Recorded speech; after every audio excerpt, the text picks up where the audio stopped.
I'm about to make the understatement of the year. The Green Bay Packers special teams unit has been a problem, right? You know that. We know that. And there's a lot of teams around the NFL that like to complain about their special teams units, say, oh, they're doing this, they're doing that, blah, blah. But like, when we talk about Green Bay, they are genuinely losing you football games, that special teams unit. They are the sole reason you are not 4-0. Yeah, sure. That Jordan Love pick came at a bad time. This defense didn't play perfect against Dallas, but if you don't get the field goal kick blocks against Cleveland, you win that football game. If you don't get that extra point block and then return against Dallas, you win that football game. Plain and simple. No arguments to that. The Packers special teams grade, when you look at PFF, their ranking is 31st because their grade is 51.4. That's how bad they are. Anytime you're in the same conversation as Las Vegas, who is the worst team, the only team behind the Green Bay Packers, that's how you know that things are not going very well for a particular spot or side of your football team. And weirdly enough, that's the special teams for the Green Bay Packers. Now, the good thing is they made some changes. We talked about it last week during the bye week. I made a whole video.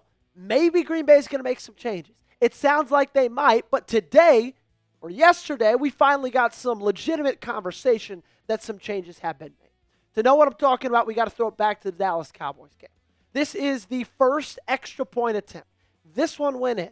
You see Brant Banks circled in red, and you see two Cowboys defenders. Now, because of the miscommunication and misalignment, he is tasked with blocking both those guys.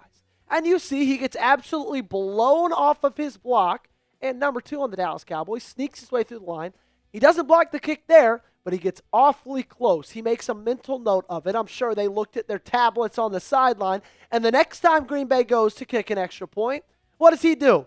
Just flows right through that massive hole that Brant Banks creates, and he goes and blocks that kick. Then they return it. They get 2 points. That's a 3-point swing, and you tie that football game. Well, the first change that they made, one we covered last week, was they cut Brant Banks 2 days later. When you're on this football team, when you're on the bubble of being on this football team, when you're on the bottom of that 53-man roster, and you make those types of mistakes, you're not going to have a job. But they did not stop there. And Matt LaFleur talked about it yesterday in his press conference. He said, obviously, we did some reshuffling with the offensive line on special teams, put some different guys in different positions, and I thought it was definitely better. It's just a shame that it happened again 2 weeks in a row. So he mentioned shuffling the offensive line. The legitimate and specific change that they made was Elgton Jenkins is now back playing on field goal protection. And that change from Peter Bukowski is here to stay. And right now, I'm just happy to see them do something, because it's one thing to have one unit on your football team that's costing you football games. It's a whole other thing to have that unit costing you football games, and then you just kind of sit on your hands and don't do much about it. How much of a change will Elgton Jenkins make? How much of a difference will we see? I can't answer that question. We'll tell you on Sunday against Cincinnati Bengals. But at least they're doing something. But it should not stop there, because it's not just the field goal unit that's making the special teams bad. It's everything. It's kickoff. It's kick return. It's punt return. It's every single facet of the special teams unit is not good enough. And it hasn't been good enough for the last decade. Let's stop kidding ourselves. If you look back at their special teams ranking by PFF at the end of the season, for every year from 2016 to now, the best they've ever finished is 24th. They've finished 32nd, 30th, 32nd, 24th, 29th, 31st, 26th, 28th, 32nd. They have not finished top 20 in special teams a single year in the last decade. Rich Bisaccia, since he came to Green Bay, the average grade or ranking for his special teams units is 30th. 30th. That's the average. Are you kidding me? They made the change with Elgton Jenkins, but I think we all know the change that they need to make. I'm not the first person who's going to say it. I'm not the last person who's going to say it.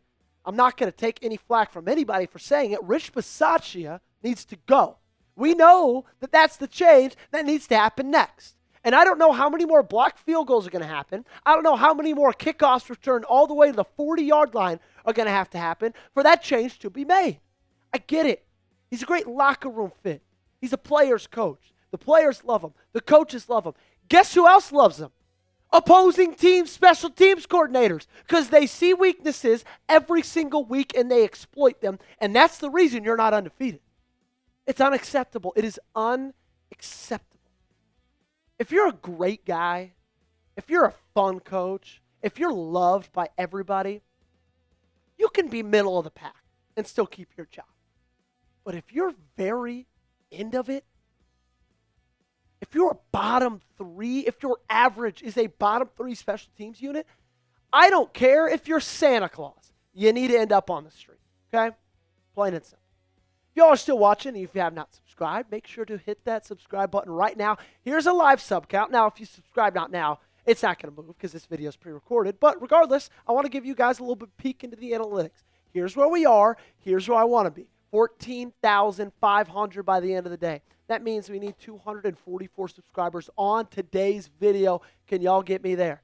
I really hope you can. If you have not subscribed yet, do it right now. It's free to do so.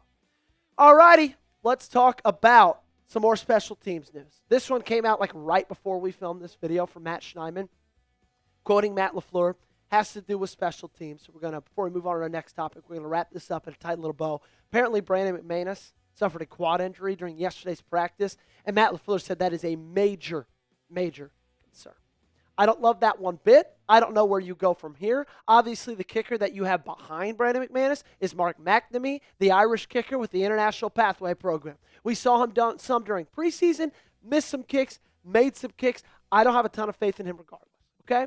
So, if a guy like Brandon McManus is going to be out for the next month, maybe even longer, expect him to make some kind of move at kicker in the next week. Coming up next on today's show, this is why Green Bay is going to dominate the Cincinnati Bengals. I'm going to tell you that in just a second. Before that, I got to tell you where you need to get your life insurance, okay? As you know, my wife and Kennedy and I got married a year and a half ago. I imagine we'll buy a house, maybe start having kids sometime soon. And if something were to happen to me, the last thing I want the people I love to worry about is being able to pay the bills. So I trust Ethos to keep them protected. It's not fun to think about what would happen if something happened, but you do need to be prepared. With life insurance through Ethos, your family is protected. Life insurance is a perfect way to make sure you're covered. You can get your free quote at ethos.com/NFL Daily. That's ethos.com/NFL Daily.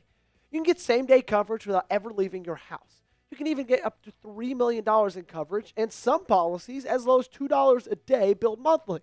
Need more convincing? Ethos has 4.8 out of 5 stars on Trustpilot with over 2,400 reviews. The reason? There's no complicated process, and it's 100% online. As of March 2025, Business Insider named Ethos the #1 no medical instant life insurance provider. Just answer a few health questions and get a quote in as little as 10 minutes. 3 million families have completed their applications and trusted Ethos to help them find the right coverage. Protect your family with life insurance from Ethos. Get your free quote at ethos.com/NFL Daily. That's ethos.com/NFL Daily. Application times may vary. Rates may vary as well. I think we all know at this point, if you've watched any of my videos this week, I'm very confident about Sunday's game against Cincinnati, okay? The reason I'm confident, I get it, they added Joe Flacco, doesn't move the needle for me. Their offense is still terrible. They rank almost dead last in every single one of these offensive statistical categories. Their best is their points per game at 17. That's still a bottom 4 offense in the National Football League. Defensively, they're better, but not much better. 30th in yards per game, 27th in yards per play, 30th in points per game. They are 27th in EPA per play, plus .07. Now, they do turn the ball over every now and then. I'll give them credit for that. Regardless, though, all of those things, the statistics I just saw, or I just read you, the ones you saw, and the fact that Green Bay's coming off a bye, so I got confidence, man. I got confidence in this team. I got confidence in this group. But this gives me a little bit more confidence, okay? When you look at the usage of single high safety, the Bengals defense has the 7th highest usage percentage in the National Football League. And the Packers offense is first in expected points added per play every time they play single high safety. And additionally, Cincinnati is 9th in light box percentage. So what that stat tells me is that the Green Bay Packers offense should have an absolute field day against Cincinnati. I'm talking Jordan Love. I'm talking these wide receivers. I'm talking Josh Jacobs. Like, I expect, personally, coming off the bye week, Jordan Love to have his best game of the season. I get it. Toyotathon isn't for a month and a half from right now. Maybe a little bit over a month. But that's going to start now for Jordan Love. I've got a feeling. Okay? What he's done this season against single high, what he's done this season from a clean pocket is unbelievable. There has not been a better quarterback from the pocket than one Jordan Love. His worst statistics of these four is second best in the National Football League. He's been dealing, he's been wheeling, and I expect that to continue against Cincinnati. But also, we talked about that light box, right?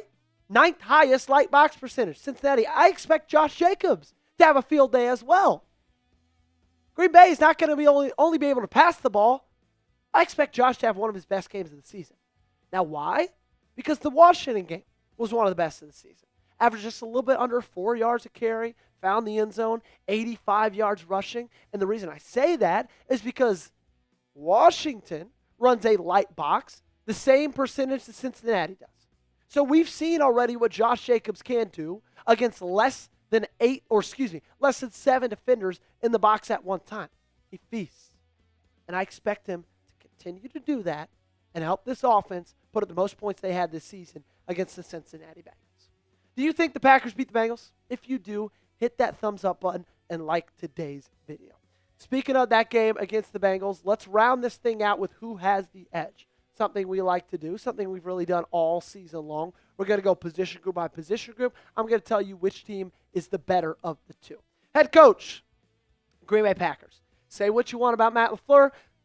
Zach's about to not have a job. Okay, so you're going to go Green Bay every single day of the week there. Quarterback, Green Bay. Okay, I'm going to go Packers with that one. Now, if Joe Burrow was healthy, I'd probably lean Joe Burrow. Not probably. I would lean Joe Burrow. He's one of the best quarterbacks in the National Football League, but he's not. Give me Jordan Love over Joe Flacco any day of the week. Running back, you're the Packers as well. Jake Brown led the Bengals in rushing last week against Detroit. That's not very good. Wide receiver, I'll take Cincinnati. I think they had the best receiver in the league in Jamar Chase. T. Higgins, I think, is probably the best wide receiver, too, in the league as well. They're going to get that one every day of the week. Offensive line, I know they're not good. They have not been great this year. One of the only units worse than them is Cincinnati. Okay, so give me Green Bay. For the defensive line, give me Green Bay as well. Trey Hendrickson, he's a star. He's no Micah Parsons. I know they're going to be without Devontae Wyatt, but give me Micah Parsons, Rashawn Gary, Lucas Van Ness any day of the week. Linebackers, give me the Packers as well. Guys, look, Cincinnati's defense outside of Trey Hendrickson, I'm just going to tell you this straight up, it is not very good. That's why cornerback, I'm going Packers. That's why safety, I'm going to go Packers as well. You are the better team. Special teams, we can go the Bengals there as well. So they have two better position groups out of you. Each side of the football. You should win this ball game 10 times out of 10. That's going to do it for today's show. Hope you learned something. Hope you had fun. If you did, make sure to follow me on social media and make sure to subscribe to the channel. We do this thing daily. So, if you subscribe, we'll see you tomorrow.